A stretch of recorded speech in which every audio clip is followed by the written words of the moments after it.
सांगली जिल्ह्यात जाऊया। तिकडे शिराळा नगरपालिकेमध्ये कोणाची सत्ता येणार आहे, कोण नगराध्यक्ष होणार आहे पाहूया। बघा, शिराळाचं काय चित्र असेल तर अभिजित नाईक जे अजित पवारांचे राष्ट्रवादी काँग्रेसचे उमेदवार होते ते संभाव्य नगराध्यक्ष असतील।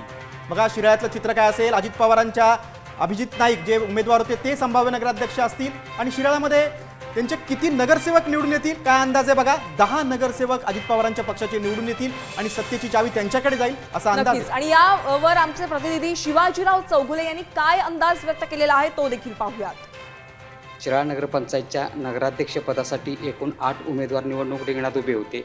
त्यापैकी महायुतीकडून पृथ्वीसिंग नाईक तर राष्ट्रवादी काँग्रेस आघाडीकडून अभिजित नाईक या काकापुतणींच्या लढत अत्यंत चुरशीची होती। या निवडणुकीसाठी राष्ट्रवादी काँग्रेसचे प्रदेशाध्यक्ष सुनील तटकरे, महायुतीकडून सांगलीचे पालकमंत्री चंद्रकांतदादा पाटील व उद्योगमंत्री उदय सामंत यांच्या सभा झाल्या होत्या। त्याचबरोबर खासदार धैर्यशील माने, आमदार सत्यजित देशमुख, माजी आमदार मानसिंगराव नाईक, माजी राज्यमंत्री शिवाजीराव नाईक आणि एकनाथ शिंदे गटाचे भगतसिंग नाईक यांनी तळागाळापर्यंत प्रचार यंत्रणा राबवली होती।